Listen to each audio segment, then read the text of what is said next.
Araw ng Sabado nang nagkaayaan kami ni OBR na mag-road trip at napagkasunduan namin na mag-ride sa Marilac Highway sa Infanta, Quezon, nag-take off kami mula Binangonan ng past 5 a.m. Gamit nga pala namin sa ride na ito ang bago nating ride buddy na si Falcon 180. 6 a.m. dito sa Taytay ay naggasap muna kami para tuloy-tuloy na ang aming biyahe. 200 pesos muna ang kinarga namin. Mukhang sapat naman na ito sa buong ride. First time nga pala namin nagagamitin si Falcon sa road trip dahil kaka-release lang ng ORCR nito. Kaya pwede nang ibiyahe at ito ay nasa break-in period pa. Gusto rin namin itong i-test drive sa mahabang oras ng biyahe para malaman namin ang performance nito bago namin isabak sa mga long rides. 6:30 binabaybay na namin ang kahabaan nitong Marilake Highway. Dito pa lang sa baba ay ramdam na ang lamig ng klima dito at tiyempong maganda rin ang panahon.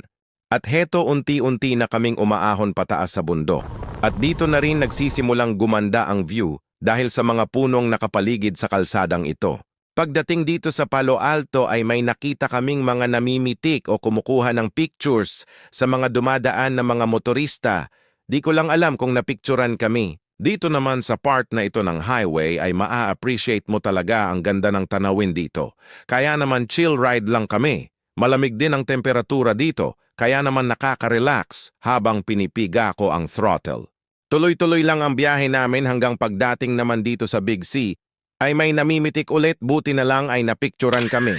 7 a.m. nakarating na kami dito sa Sampaloc Tanay, 2 hours na kaming bumabiyahe at meron pang 65 kilometers bago namin marating ang dulo ng highway na ito. 7:42 nang makarating kami sa tinatawag na lihim na lagusan dito sa Santa Maria, Laguna, lagi itong tinitigilan ng mga riders dahil sa mala Jurassic Park na ganda ng view na makikita mo dito. Nadaanan din namin dito ang view deck na paboritong tambayan din ng riders na may view ng kabundukan, pero di na kami tumigil dito at nagtuloy-tuloy na lang kami sa biyahe. Habang tumatagal ay bumababa na ang fog sa kalupaan at may patak na rin ng ambon, mabuti na lang ay hindi tumuloy sa malakas na ulan. Pagdating namin sa Jariel's Peak ay sinabi ni OBR na mamaya na lang daw kami kumain dahil busog pa raw siya, buti na lang hindi siya yung OBR na laging gutom at may baong toyo. Dire-diretso pa din ang biyahe namin dito, kwentuhan din habang pinagmamasdan ang natural na ganda ng kalikasan sa highway na to. 9 a.m. nang marating na namin ang pinakamataas na parte ng Marilake Highway, ibig sabihin ay puro palusong na ang kasunod nito. Ito nga pala ang Victory Peak, isa rin ito sa mga campsite dito sa Marilake. After dito, ay marami pang magagandang tanawin ang nadaraanan namin. Habang bumababa kami ay paganda pa ng paganda ang mga nakikita namin na kabundukan ng Sierra Madre. Di mo kailangang magpatakbo ng mabilis dahil sa solid talaga ang view dito. Alas 10 na nang makababa kami sa bundok at narating namin ang pinakadulo ng Marilac Highway at dito ay kumana naman kami papuntang Real, Quezon. At dahil 2 bars na lang ang fuel ni Falcon ay nagpagas na rin kami sa katabing gasolinahan. Another 200 pesos ulit ang pinagas ko. After nito ay nagpatuloy na kami sa biyahe. At sabi ni OBR ay mag-side trip daw kami sa tabing dagat ng Real para makapagpahinga muna bago umuwi. Nasa 130 kilometers na ang travel distance namin at may estimated na 3 liters ng gas na ang nakokonsumo ni Falcon 180 at masasabi kong smooth na smooth ang biyahe namin at komportable ang ride dahil sa pang-adventure na setup nito. Kumaliwa na kami dito papunta sa coastal road na tatambayan namin kung saan kami mag-stopover muna para makapagpahinga saglit.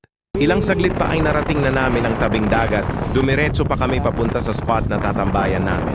Dito ay tumabi na kami sa spot na may puno na katabi ng marker ng Barangay Malapad kung saan tinatambayan din ito ng mga motoristang napapadaan dito. Napaka-peaceful ng lugar na ito. Kalmado ang dagat, presko ang hangin, sabi nga ni OBR, inaantok na daw siya dahil sa relaxing talaga ang view dito. Kahit ako inaantok na din. Bago kami umalis ay may dumaang naglalako ng ice cream kaya naman napabili kami para naman makapagpalamig dahil tanghali na rin. 12 p.m. na nang magpasya na kaming umalis para makahanap na ng makakainan ng tanghalian.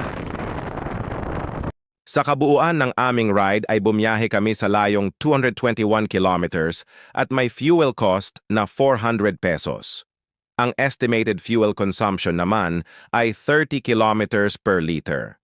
Sobrang smooth gamitin ng Falcon 180, inapaka-komportable sa biyahe. Sa mga susunod na rides ay ito na ang gagamitin natin, ang Euro Falcon 180i. Maraming salamat sa pagsama sa road trip namin. Ride safe!